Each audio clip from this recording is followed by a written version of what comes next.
Madame, Messieurs, bonsoir et bienvenue dans le 20h de TFM. Dans l'actualité de ce jeudi, une Congolaise atrocement tuée au HLM Grand Yoff. Ses agresseurs lui ont asséné plusieurs coups de couteau. L'un d'eux est en garde à vue. Justice, l'affaire opposant le président de l'Union des magistrats sénégalais Souleymane Teliko et le journaliste Madiambal Diagne, renvoyé pour la deuxième fois. Le procès se tiendra le 3 juin prochain. Extension du site du port minéralier et vraquier de Sendou-Bargny, les populations s'opposent. Elle accuse la société Minergie, concessionnaire du port, de n'avoir pas respecté ses engagements RSE. Émeute du mois de mars au Sénégal, à quand le démarrage des activités de la commission d'enquête. Cette commission indépendante qui devrait faire la lumière sur les pertes en vie humaine. Nous ferons le point dans ce journal. Production du vaccin en Afrique, l'Institut Pasteur se dit prêt à l'action. Le Conseil de sécurité de l'ONU trouve préoccupante que l'Afrique n'ait reçu que 2% de tous les vaccins administrés à l'échelle mondiale. Et puis en sport, beach soccer, les Lions de la plage ont reçu le drapeau national. Ils affrontent les Ougandais dimanche. La RDC a déclaré forfait.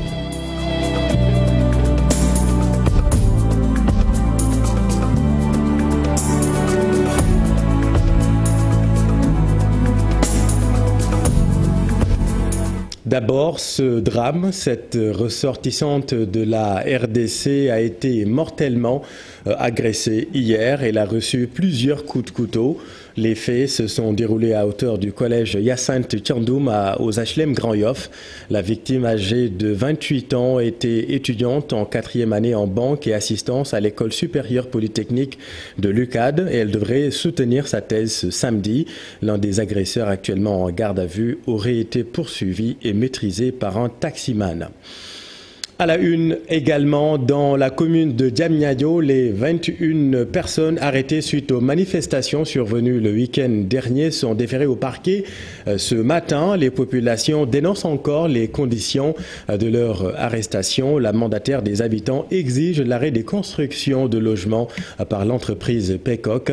Diop Ndourundiaï était l'invité de la matinale de TFM. La voici interrogée par Chérif Dia. Ça a été vraiment médiatisé.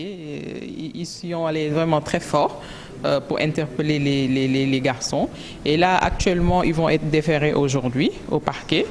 Mais on fera le nécessaire. On va se battre vraiment pour qu'ils puissent rentrer chez eux. Là, on dit des violations des droits de l'homme, des violations de l'intimité, des violations de domicile, parce qu'on ne peut pas comprendre des gendarmes qui escaladent des murs, qui brisent des portes pour pouvoir récupérer des gens prétendant des manifestants. Donc, même, je pense, un dealer ou bien un criminel ne mérite pas ce sort. Pour moi, une première solution, ce serait de demander à Pick-up d'arrêter les travaux. Parce qu'on ne peut pas demander à des personnes d'aller en négociation, d'arrêter les manifestations, alors que Pick-up continue à construire. Parce que là, si on est en conflit, et comme l'avait demandé le ministre de l'Intérieur, l'ancien ministre de l'Intérieur, ce serait que Pick-up et la population s'assoient autour d'une table. À Linguindiaï. Mais là, jusqu'à présent, ça ne s'est pas fait. Et hormis ça, on voit la DESCOS qui vient pour dire que, qui vient terroriser déjà la population et en plus de ça leur dire que vous n'avez rien ici. Et puis le procès du journaliste Madiambal Diagne contre le juge Souleymane Teliko a été renvoyé pour la deuxième fois. Décision du président du tribunal motivée par la pléthore d'avocats constitués dans cette affaire. Selon Ndari Diop, si le dossier était retenu, tous les autres seraient renvoyés aujourd'hui. La décision a été donc prise de renvoyer le procès Teliko-Madiambal au jeudi 3 juin prochain à 8h30. Le gouvernement avait annoncé par la voix du ministre des Forces armées, Maître Sidiki Kaba, la création d'une commission indépendante, une commission d'enquête qui devrait faire la lumière sur les émeutes qui avaient secoué le pays au mois de mars dernier. Près de 2 mois après cette annonce, le démarrage des activités se fait toujours attendre. Diafar Abba et Alassane Ba. Où en sommes-nous avec l'enquête chargée de rétablir toute la vérité sur les violences de mars dernier? Au-delà des décès enregistrés, plusieurs personnes ont subi des dommages lors de ces événements. Maître El Hadj Diouf en fait partie. Je pense que c'est une affaire extrêmement complexe. J'ai été victime de ce comportement qui relèvent de la pure barbarie, parce qu'ils se sont attaqués lâchement et de façon inhumaine à ma maison. Et certainement, ils auraient mis fin à ma vie s'ils m'avaient trouvé alors dans ce domicile-là. Selon l'avocat, les différents rapports établis par les enquêteurs vont permettre de rétablir toute la vérité dans cette affaire. Il y a eu des morts d'hommes. On ne parle que des morts. On ne parle pas des attaques. Les gens ont voulu récupérer les armes de nos forces de défense pour les éliminer et aller éliminer les populations. Il faut qu'on dise la vérité aux Sénégalais. C'est ça l'objet de l'enquête. L'enquête va situer les responsabilités. Je vous ai dit que l'État doit prendre toutes ses responsabilités. Nous avons rencontré le secrétaire exécutif de la Ligue sénégalaise des droits humains. La société civile était annoncée dans cette commission. Alassane Seck regrette les lenteurs notées. Il estime que ces faits ne doivent pas rester impunis. Il n'est pas concevable qu'on puisse imaginer une impunité donc, de cette situation malheureuse qu'on a vécue au mois de mars, qu'on devrait trouver rapidement un moyen de donc, passer à l'étape judiciaire, qu'une enquête très sérieuse soit donc, menée, qu'on puisse aboutir à des sanctions très fortes par rapport à ceux qui ont fauté. Le M2D, à travers un mémorandum qu'il va publier la semaine prochaine, va se prononcer sur cette question, nous renseigne un des membres du mouvement joint au téléphone. L'événement était prévu cette semaine-ci, mais les prières pour les martyrs de ces émeutes organisées à Bignona ont motivé le report.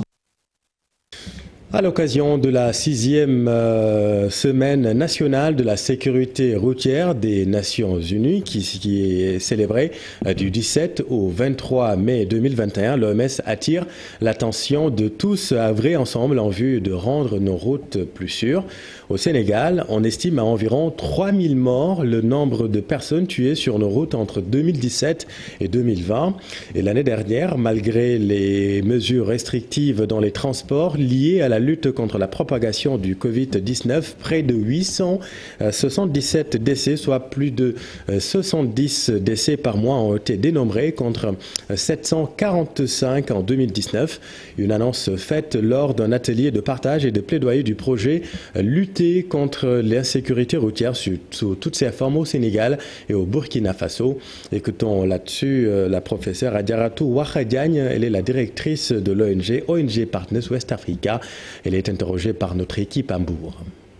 A permis de mettre l'accent sur le cas spécifique des Jakarta avec des résultats probants à Ziguinchor que nous sommes en train de dupliquer dans toutes les régions qui rencontrent le même problème. Tambacounda, Kaolack, Louga, Fatick. J'insiste sur Fatick parce qu'aujourd'hui à Fatick, on a plus de 20 écoles qui sont au niveau de la route nationale et les Jakarta sont impliqués dans 65% des accidents. Et on a vu que dans les régions, les parents ont même des abonnements pour les élèves qui vont à l'école. Et la plupart des enseignants, faute de moyens, utilisent également ces motos Jakarta. Et c'est dangereux. Certes, ces motos Jakarta règlent un problème probant parce qu'avec l'état des routes, mais également avec le chômage, donc ils permettent d'endiguer un vrai problème. Mais en même temps, il faut les accompagner pour les régulariser. C'est ce que les préfets et les maires sont en train de faire.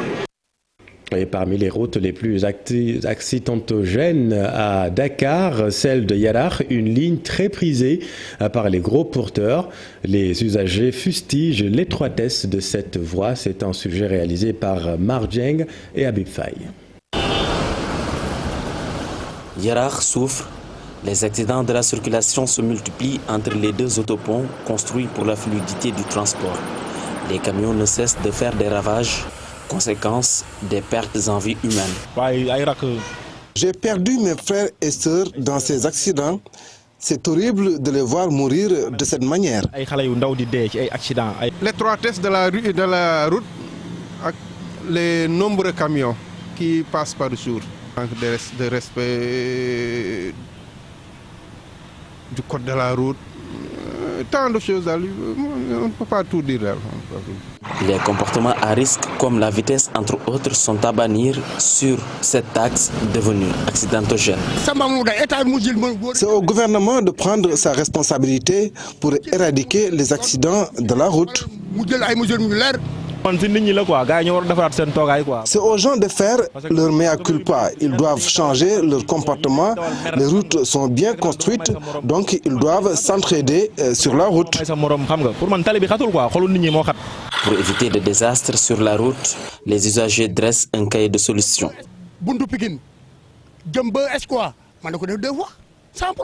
Des ralentisseurs, on dit. Exactement au bord de la mer. Uniquement pour les camions.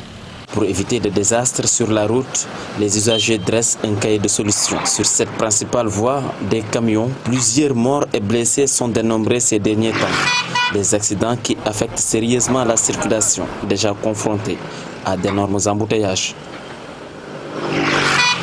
Et justement, dans notre rubrique Les bonnes feuilles de la rédaction, on s'intéresse à l'ouvrage de Abdoukarim Diop intitulé Les accidents de la route au Sénégal. Dans son livre, l'auteur aborde l'équation des accidents qui constituent un fléau de santé publique. Ibou Diouf et Amadou Ba.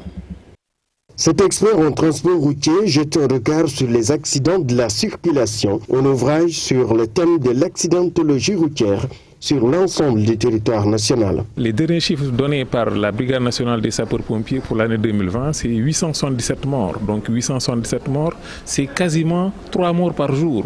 Mais si on consulte les statistiques donc, de l'OMS avec ce qu'on appelle les décès ajustés, pratiquement on est à 4000 morts par an au Sénégal. L'auteur, à travers son ouvrage Emprunte la route, c'est pour dénoncer le traitement réservé aux accidents de la route au Sénégal. Si vous prenez par exemple le cas des maladies comme Ebola ou bien alors comme coronavirus, je ne pense pas que ces maladies-là puissent faire donc plus sinon autant de victimes que les accidents de la route et quasiment on n'en parle pas. C'est un drame que vivent quotidiennement donc les populations. C'est des pertes énormes pour l'économie nationale parce que c'est pratiquement 2% du PIB, plus de 108 milliards donc, de francs CFA donc, annuellement, c'est effrayant. Au-delà des pertes en vies humaines, les drames familiaux, les accidents ont des conséquences économiques et sociales pour l'État du Sénégal. Il y a l'élément donc facteur humain donc, qui entre pour 90%, il y a l'élément donc route qui entre pour 3% et l'élément donc véhicule qui entre pour 7%, mais il y a aussi donc le facteur institutionnel. L'auteur, à travers son ouvrage Emprunte la route, c'est pour dénoncer le traitement réservé aux accidents de la route au Sénégal. C'est vraiment donc de se mobiliser et d'essayer donc de trouver dans les plus brefs délais les solutions les plus idoines. Abdoukarim Diop se lance dans la sensibilisation et précise: si conduire est un art, si le code de la route est votre livre de chevet, votre conscience et votre police, vous méritez et honorez amplement le permis de conduire. Merci Ibou. Les bonnes feuilles de la rédaction à retrouver tous les jeudis dans le 20h de TFM. Avec une baisse des recettes d'exportation combinée à une chute des revenus issus du tourisme, l'allègement d'une partie de la dette s'impose pour les pays en voie de développement. Tout le sens donné à la signature d'un accord de moratoire entre Dakar et Tokyo cet après-midi. Le Japon, justement, qui vient d'injecter 13 milliards de francs CFA en termes de dons pour la lutte contre la pandémie à travers la coopération bilatérale. Modou Diop et Habib Faye. Les pays en développement sont confrontés depuis le début de l'année à une baisse des recettes d'exportation, à une chute des revenus issus du tourisme, une baisse des envois de fonds et une fuite des capitaux. Cette récession a des conséquences sociales calamiteuses. Une signature de l'échange de notes sur l'allègement d'une partie de la dette sous forme d'un différé de paiement s'inscrit dans le cadre de l'ISD est effectué entre le Sénégal et le Japon. Sur ces 13 milliards de dons mobilisés par la coopération japonaise pour la lutte contre la Covid-19. De demander l'aménagement et l'allègement de la dette du continent africain dans le contexte de crise née de la pandémie du coronavirus. Le dernier rapport d'European Network on Debt and Development souligne les liens entre pandémie, crise sociale et crise économique et démontre à quel point l'initiative de suspension du service de la dette se révèle insuffisante pour endiguer la nouvelle vague de crise de la dette qui s'annonce. Le Sénégal et le Japon ont signé cet après-midi un moratoire en guise de soutien multiforme. Enveloppe financière de 10 milliards de francs CFA, soit environ 2 milliards de yens, avec notamment les interventions du Fonds de contrepartie de l'assistance alimentaire du Japon et des dons pour l'acquisition d'équipements médicaux. L'ISD est un accord mis en place par le G20 en collaboration avec le FMI et la Banque mondiale permettant de suspendre de début mai à fin 2020.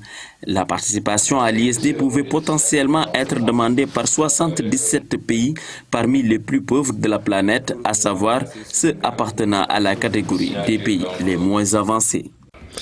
Merci Habib. L'actualité de ce jeudi, c'est aussi la colère des populations de Sindou.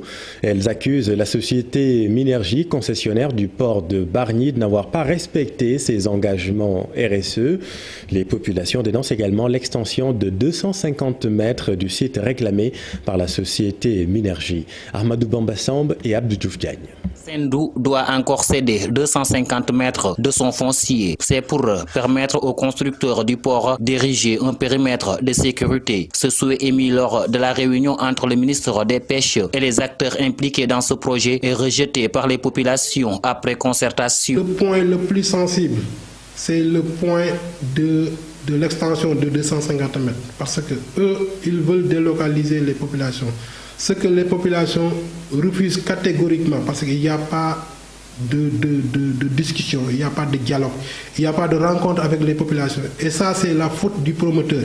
Il faut que le promoteur revienne à la raison, c'est-à-dire rencontrer les populations, discuter avec eux, en fait, leur soumettre le projet pour que ces dernières-là puissent s'approprier du projet.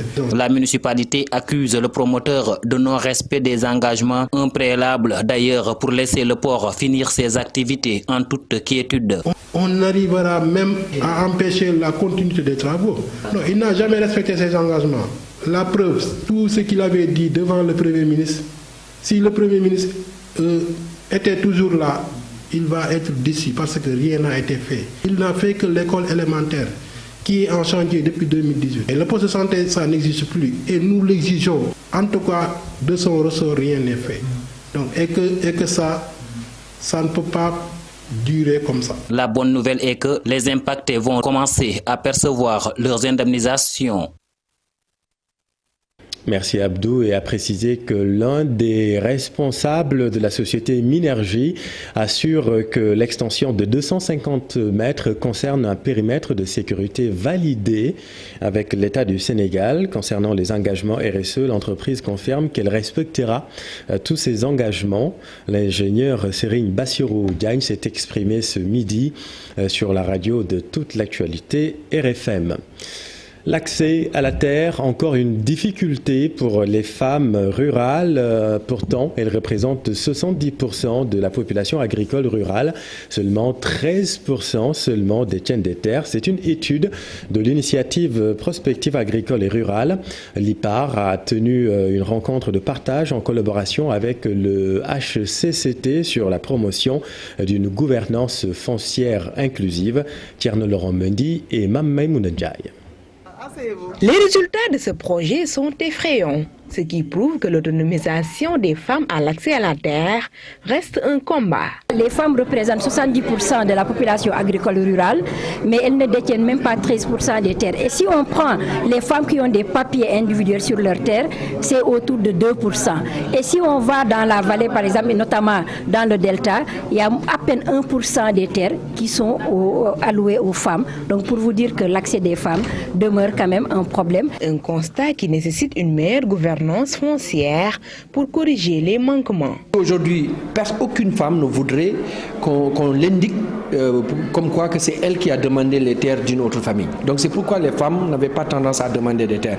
Mais on s'est rendu compte qu'il est possible aujourd'hui, en leur donnant les informations sur leurs droits, en les accompagnant dans les objectifs qu'elles veulent poursuivre, nous avons mis en place un dispositif d'accompagnement. Après la publication des résultats, la présidente du Haut Conseil des collectivités territoriales promet un renforcement continu de la décentralisation. Pour construire nos territoires de demain, pour une meilleure efficacité collective, sociale, politique et humaine, les femmes doivent prendre toute leur place dans la maîtrise des nouveaux défis dans notre pays. Le président de la République en est très conscient. et il milite à ce qu'on donne à la femme sénégalaise tous ses droits, y compris celui lié à l'accès à la terre. Après cette rencontre d'échange sur l'accès des femmes à la terre, ces différents acteurs comptent conjuguer leurs efforts pour l'amélioration des droits fonciers des femmes au Sénégal. Merci Maïmouna. Parlons santé à présent. Le Conseil de sécurité de l'ONU trouve préoccupant que l'Afrique n'ait reçu que 2%, seulement 2% de tous les vaccins administrés à l'échelle mondiale. Rappelons que l'Afrique doit vacciner 60% de sa population pour atteindre l'immunité populationnelle, l'immunité collective. Face à cette situation, la production du vaccin en Afrique est un impératif. Dans cette optique, l'Institut Pasteur de Dakar se dit prêt à l'action. Amadouba et Fatima Touré. La levée des brevets pour permettre la production de vaccins anti-Covid en Afrique est un impératif selon le président Macky Sall. Une déclaration qui vient à son heure selon le responsable du département de virologie de l'Institut Pasteur quand on sait que la couverture vaccinale du continent tourne autour de 2%. Donc nous, dès qu'effectivement cette déclaration a été faite, on s'est mis en ordre de bataille. Et cette initiative entre effectivement en droite ligne effectivement à nos objectifs qu'on s'est fixés pour diversifier les vaccins, parce que les vaccins, c'est vrai qu'effectivement la plupart sont produits par les pays européens et américains, et les vaccins qu'ils produisent ne sont pas c'est pas exactement les mêmes intérêts par rapport effectivement à nos populations. Il soutient d'ailleurs que l'Afrique est assez outillée pour relever ce challenge, mais pour y arriver, il faudrait qu'elle soit en phase avec un certain nombre de préalables. Je pense qu'il y a des initiatives actuellement qui sont en branle au niveau de l'Institut avec des partenaires pour lesquels effectivement nous travaillons. Déjà nous effectivement avec la fièvre jaune, on avait une initiative d'étendre les capacités et de faire une usine carrément de production à Diamniadio qui va prendre une grande capacité. Et ça, tout ça entre en droite ligne effectivement avec ce que nous voulons faire avec la Covid. Toutefois, l'Institut Pasteur promet de ne ménager aucun effort pour rendre possible la production de vaccins anti-Covid au Sénégal. On s'y est engagé, on y travaille. Et donc on y travaille, on va mettre les dispositions, les ressources humaines de notre côté, on va mettre les ressources financières et toute la compétence et l'expertise dont nous disposons. À noter que le prix du test PCR pour les voyageurs est désormais de 25 000 francs CFA, précise le responsable du département virologie de l'Institut Pasteur, comme préconisé par l'UEMOA. Fatima a précisé que selon l'Organisation mondiale de la santé, tous les vaccins actuellement disponibles et approuvés sont efficaces contre tous les variants du Covid-19. L'Organisation mondiale de la santé appelle à agir avec prudence. Les voyages internationaux sont à éviter.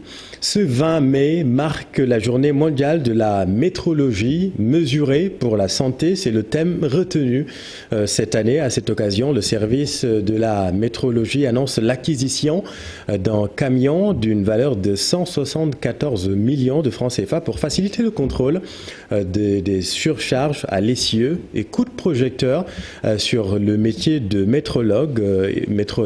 Ils sont chargés de vérifier la conformité des unités de mesure.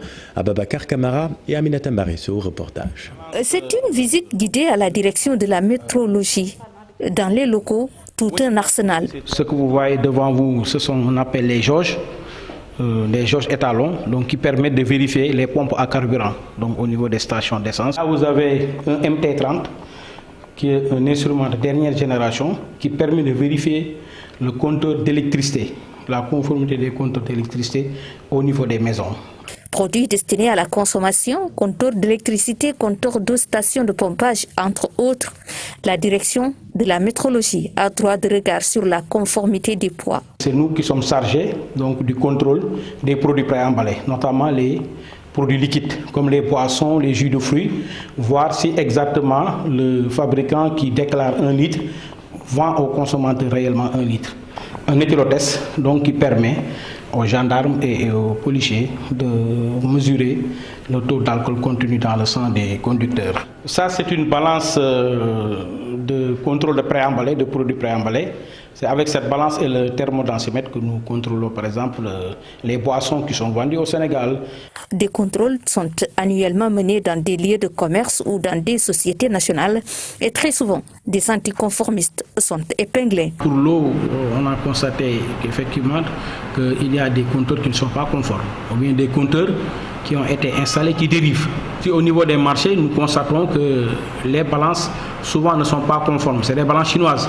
Et que la balance chinoise n'est pas destinée à faire du commerce. C'est très rare d'épingler une station d'essence en matière de débit. La direction de la métrologie, un organe vital. Seul problème, dans la région de Dakar, ils ne sont que 15 agents. Merci Aminata. Allons maintenant dans le nord. Pikine, l'un des quartiers les plus populeux de Saint-Louis, est confronté à un problème d'assainissement. Vous le voyez sur ces images, à quelques mois de l'hivernage, les jeunes du quartier ont organisé une grande opération de nettoyage. Habib Sek, Ousseynou Diop. L'hivernage s'approche à grands pas. Les jeunes et les femmes du quartier de Pikine de Saint-Louis se mobilisent pour éviter les problèmes rencontrés l'année dernière. Dans ce quartier, le système d'assainissement ne fonctionne plus, ce qui est à l'origine des maux de Pikine-Angleterre et environ. Nous avons d'énormes problèmes avec les eaux usées. Heureusement, il y a les jeunes du quartier qui ont fait des sacrifices pour sortir l'eau de nos maisons. Ici, le système de canalisation est défectueux et cela depuis des années. Tous les enfants sont malades. Pikine manque de tout. Les eaux usées stagnent ici depuis des mois. Nous sommes à moins de 2 mois de l'hivernage et nous sommes très inquiets. Les jeunes se sont mobilisés, mais Pikine n'a pas un système d'assainissement adéquat. Depuis Abdoulaye Wade, il n'y a aucune infrastructure. Pikine compte plus de 80 000 âmes, mais ici les problèmes sont multiples. Pour les résoudre, les jeunes demandent l'implication des autorités locales. Nous voulons que ça cesse le plus rapidement possible. Tout le quartier souffre alors que nous sommes plus de 80 000 âmes. Je pense que les autorités nous ont oubliés. Le quartier est laissé en rade et il n'y a aucun soutien de nos autorités locales. Et pourtant, au même moment, les autres quartiers vivent normalement à Saint-Louis. Depuis quelques jours, la mobilisation est générale dans ce quartier. Les jeunes et les femmes veulent que la vie soit plus paisible avant l'hivernage. Merci Ousseynou. Et puis, actualité internationale, Aboubacar Shekau, le chef de Boko Haram, aurait été grièvement blessé lors de combats. Les faits se sont déroulés ce mercredi dans le nord-est du Nigeria. Explication d'Issa Prera. If you want your girls, bring back our young. C'est lors d'une opération ciblée des djihadistes de l'ISWAP que le leader de Boko Haram aurait été gravement blessé. Aboubacar Shekau, pour éviter d'être capturé par ses rivaux, aurait tenté de se suicider. L'agence France Presse, qui cite 2 sources proches des services de renseignement nigériens, affirme que le chef du groupe djihadiste et plusieurs de ses hommes se sont retrouvés encerclés ce mercredi dans leur bastion situé dans la forêt de Sambisa. Une première source avance qu'il se serait tiré une balle dans la poitrine et la balle a traversé son épaule. Une autre information explique que Shekau aurait été sévèrement blessé après avoir activé des explosifs dans une maison où il s'était réfugié avec ses combattants. Certains de ces hommes ont réussi à s'enfuir et ont l'emporté avec eux. Pour rappel, le nord-est du Nigeria est en proie à une insurrection djihadiste depuis plus de 10 ans, un conflit qui a commencé en 2009 et qui a fait plus de 40 000 morts et exilé près de 2 millions de personnes. Une violence qui s'est même étendue au Niger, au Tchad et au Cameroun. Parmi les hauts faits d'armes du groupe djihadiste, on peut citer le rapt de 300 jeunes filles d'un lycée de Chibok, suscitant ainsi l'indignation internationale. En 2016, le groupe s'est scindé en 2 factions, l'une historique dirigée par Shekau qui contrôle la région autour de la forêt de Sambisa et l'ISWAP reconnue par l'organisation État islamique dont le bastion se trouve autour du lac Tchad. Ces 2 groupes s'affrontent régulièrement pour le contrôle des territoires. Aboubacar Shekau, aussi radical qu'insaisissable, a pris la tête du groupe en 2010 après la mort de son fondateur Mohamed Youssouf. Plusieurs fois donné pour mort par le passé, Shekau a toujours échappé à l'armée nigériane. Merci Dissa. Et puis sur l'international, le monde diplomatique s'active pour le cessez-le-feu au Proche-Orient. Pour l'ambassadeur de la Palestine à Dakar, le cessez-le-feu serait une pommade pour calmer la douleur, mais le mal est plus profond que cela. Il est interrogé par Mortal Agaï. La cause mère de ces violences, de ce cercle infernal de violence, c'est le maintien de l'occupation et la colonisation et cette politique de négation de droits palestiniens. Donc le cessez-le-feu peut être bon pour quelque temps, mais c'est comme un calmant qui calme le douleur, mais qui ne règle pas le problème. Donc la seule solution, c'est que les Israéliens admettent et reconnaissent enfin la nécessité de mettre barrage à leur arrogance et de reconnaître l'autre et de se retirer militairement de toute notre terre et qu'ils laissent le droit international s'appliquer sans entrave. Et puis, dans l'actualité sportive, beach soccer, les Lions du Sénégal ont reçu le drapeau national à 3 jours du démarrage de la CAN 2021 à Saly. Le leitmotiv au cours de la cérémonie, un triomphe à domicile après 5 sacres hors du pays. Cheikh Sadibou Diarra et Pape Sango Dembaye. L'équipe nationale du Sénégal de beach soccer, en quête de son 6e sacre continental, son premier à domicile. En recevant le drapeau national des mains du ministre des Sports, l'objectif a été rappelé. Au regard de votre potentiel et de votre palmarès, il est indéniable que vous avez les atouts pour réussir ce pari. Et comme pour les éditions précédentes, nous sommes habités par une confiance que rien ne peut ébranler tant que vous nous avez habitués au succès et à la victoire finale. C'est la même conviction pour la Fédération sénégalaise de football. Pas de souci sur le défi de la participation à la CAN 2021 à Saly du 23 au 29 mai prochain. Le fait que ça se joue ici chez nous donne une marque particulière à cette compétition. Et je sais que vous avez pris la pleine mesure de cela. Vous avez été bien préparé par votre staff technique. Les conditions sont réunies pour qu'on puisse gagner. Et donc tout ce qu'on peut vous demander aujourd'hui, c'est cela, faire tout pour donner satisfaction aux Sénégalais. Gonflés à bloc par les marques de confiance, les Lions du Sénégal de beach soccer entament ce dimanche la compétition avec un 6e sacre en ligne de mire. Et puis le Sénégal, capitale du sport en Afrique, en ce mois de mai, le judo, le taekwondo, le beach soccer, entre autres, déroulent leur compétition continentale à Dakar. Ibrahima Kane et Pape Sango Dembaye. Scrabble, judo, beach soccer, autant de sports dont la compétition continentale se dispute actuellement au pays de la Teranga. La convoitise du Sénégal, une preuve du rayonnement des dirigeants sportifs. Au nombre de 4, en l'espace de mois, ce qui est une exception. Je voudrais tout simplement dire que ça a été possible parce que l'État s'est engagé, mais aussi les responsables de nos fédérations ont fait un travail extrêmement important au niveau continental pour mériter la confiance de leurs pairs. Outre l'expérience, je ne prends que pour exemple le judo, ou bien même la boxe, avec les tournois qualificatifs pour les Jeux Olympiques. Nous avons eu du matériel qui, depuis 1960, le Sénégal n'a jamais eu un tel matériel. L'État du Sénégal, qui va inaugurer son nouveau stade olympique de Diamniadio au mois de février 2022, annonce déjà le recrutement de stadiers. Pour accompagner les forces de l'ordre, mais accompagner les sportifs à mieux suivre nos matchs dans la discipline, dans la paix. Et c'est ça le rôle que joueront les 250 stadiers. Je voudrais aussi annoncer la remise des clés de différents stades d'ici début juillet, fin juin, je vais dire. Le stade des Parcelles Assainies, normalement, le stade de Ngor. Un tout petit peu ébranlé par le manque de stades homologués par la CAF, le Sénégal tente bien que mal de montrer le prestige de son sport, mais également les efforts consentis. Merci Ibrahima, c'est la fin de cette édition. Merci infiniment de l'avoir suivi. L'info continue. Le journaliste Babacar Dione est l'invité de Soir d'Info ce soir.